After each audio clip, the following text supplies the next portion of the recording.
tal? Muy buen día. Este es el video podcast de Tribuna de Querétaro en su edición número 636. Mi nombre es Víctor Pernalete y esta es la información más importante de esta semana.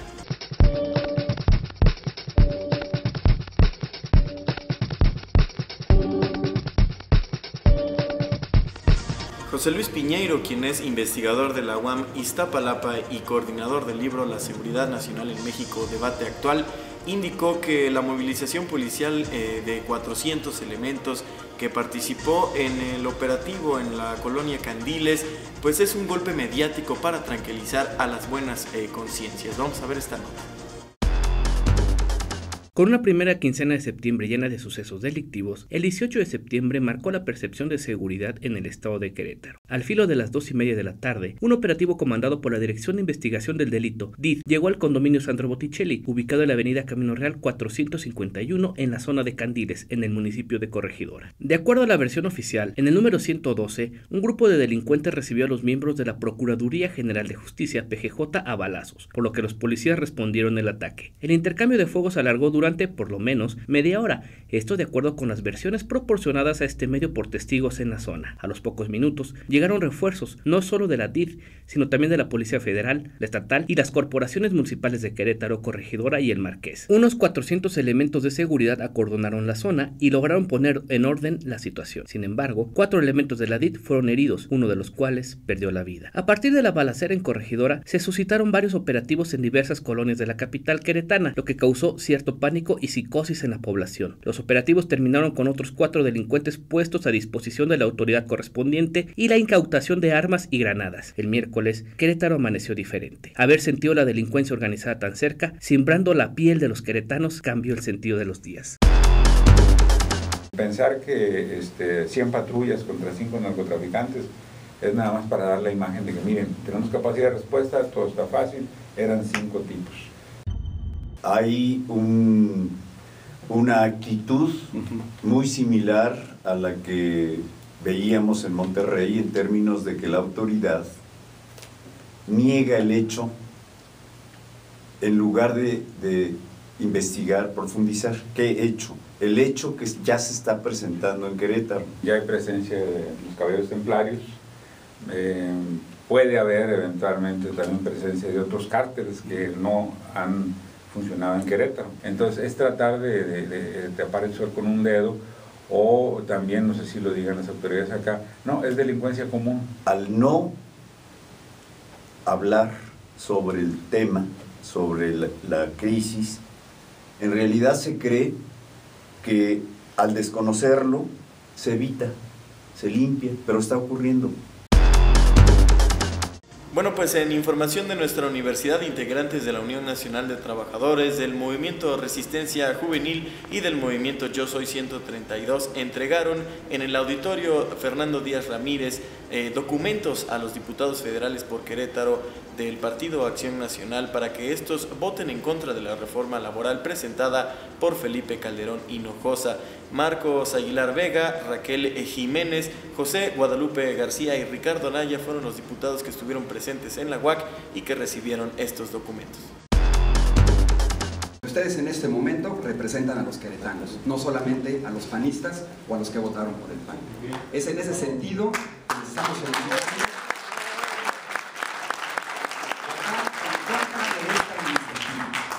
no es una posición ideológica. Lo que está en el fondo de esta reforma laboral es buscar una competitividad y una productividad basada en los bajos salarios. Este cuento de que va a crear empleo ya se los dijeron a los españoles. Les aprobaron una reforma a principios del año y les dijeron que iba a generar empleo. Vean los datos, ustedes los tienen que tener. 1,200 desempleados diarios en España desde que metieron la reforma laboral. 517 desahucios diarios de familias en España que están perdiendo su casa porque se abarató el despido, los despidieron y los agarraron con una hipoteca que tenían que pagar. El caso de España es mucho más parecido al nuestro de 83. Abusaron de la deuda pública y quebraron al país. Créanmelo, el planteamiento es ayudar a este país. Ni está diseñado para que los trabajadores abusen, los patrones abusen de los trabajadores, ni mucho menos para que los sindicatos conserven privilegios. El interés es legítimo y reitero, Si la redacción es incompleta o se puede perfeccionar, las propuestas son bienvenidas y estamos a tiempo. Y en más información de la reforma laboral, Alejandro Encinas, quien es senador de la República por parte del Partido de la Revolución Democrática, estuvo en Querétaro y señaló que la reforma laboral pues es un regalo de Navidad para Enrique Peña Nieto de parte de Felipe Calderón, quien buscaría así reconocer a quienes le dieron legitimidad a su gobierno. Vamos a ver la nota.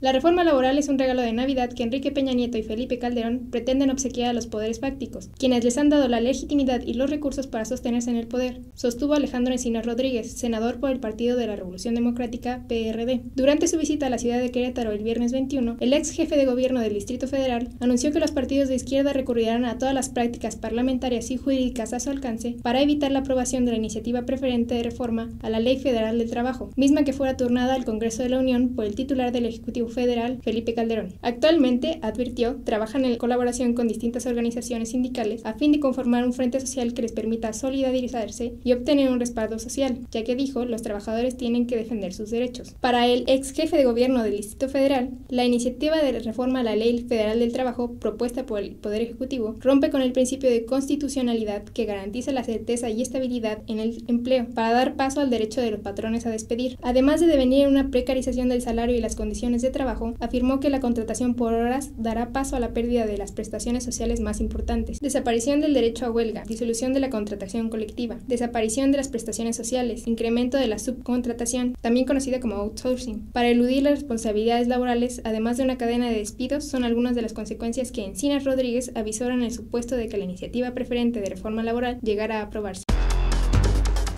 El escritor Juan Villoro, quien estuvo en Querétaro para presentar su libro Llamadas de Ámsterdam, indicó que México enfrenta una crisis de expectativas y sus jóvenes enfrentan un horizonte muy crítico. Veamos lo que nos dijo el escritor.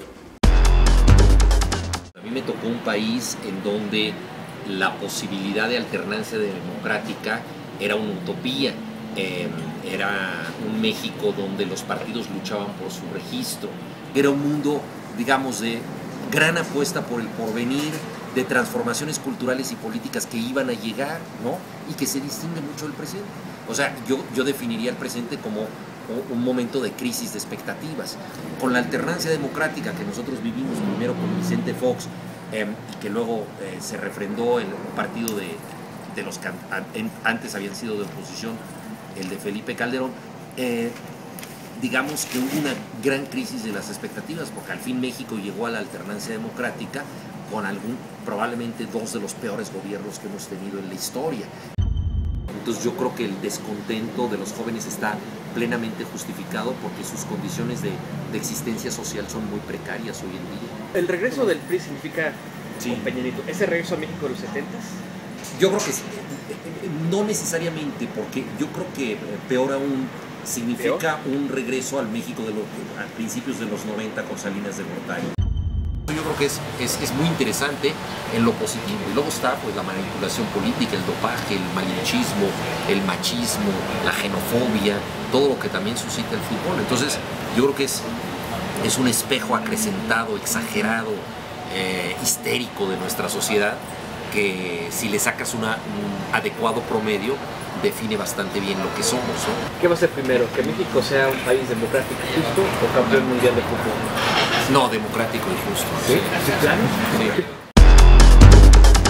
El economista brasileño André Carleto, quien es colaborador del Banco Mundial y también especialista en teorías del desarrollo, indicó que el análisis de la reforma laboral que se va a hacer en el Congreso de la Unión esta semana debe ir más allá del ámbito político. Vamos a escuchar las palabras de Carleto.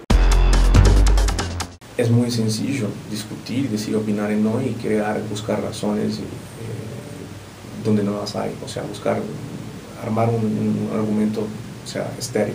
Me parece que se focaliza o la gente se limita a discutir sindicatos sí, sindicatos no, y se pierde de punto de vista la real necesidad que es que hoy tienes una cantidad de mexicanos, jóvenes y ya adultos, que necesitan trabajar. El mensaje acá es, hay que separarlo. el discurso político del discurso técnico, del debate técnico, en donde se tienen que tomar decisiones, a veces en primera instancia negativas, por un bien mayor.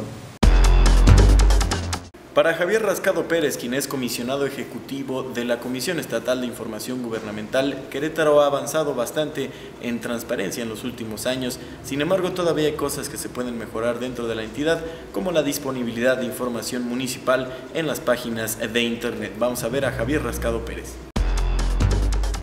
Realmente ha habido evolución porque, bueno, que en este momento estemos hablando del tema, pues justamente ya indica que hemos avanzado mucho en este camino. Se acortaron los plazos para dar la información por parte del sujeto obligado, se ampliaron los plazos para que el particular se pueda inconformar ante la respuesta que recibe. Se elimina finalmente la posibilidad de cobrar por la búsqueda de la información, que sabíamos que fue una reforma que generó mucha polémica y que además, bueno, atentaba con el principio de la gratuidad que se establece en el artículo 6 de la Constitución Federal. Eso creemos que es lo más importante. Entonces creo que todas estas reformas en su conjunto realmente abonan para el ejercicio de la transparencia. Todos los sujetos obligados tienen una página general y lo que se exige es el icono de transparencia, que en este caso el Ejecutivo también lo tiene y bueno, desde ahí podemos ir accesando a toda la información. El problema recurrente que encontramos en los municipios es que no actualizan la información o bien tienen desactivado el icono de transparencia. Con los municipios ha sido un problema recurrente, pero sobre todo en aquellos municipios pequeños que no tienen la infraestructura parecía ser que es suficiente para mantener este servicio. Pues esta ha sido la información más importante de la edición número 636 de Tribuna de Querétaro, el cual en su edición en papel pueden encontrar pues en los principales puestos del periódico del Centro Histórico y también en las facultades de la Universidad Autónoma de Querétaro. También no se olviden de revisar nuestra página de internet www.tribunadequerétaro.com y también tenemos presencia en las redes sociales, en Facebook, en diagonal Tribuna de Querétaro y en Twitter @TribunaQRO. Mi nombre es Víctor Pernalete y nos vemos la próxima.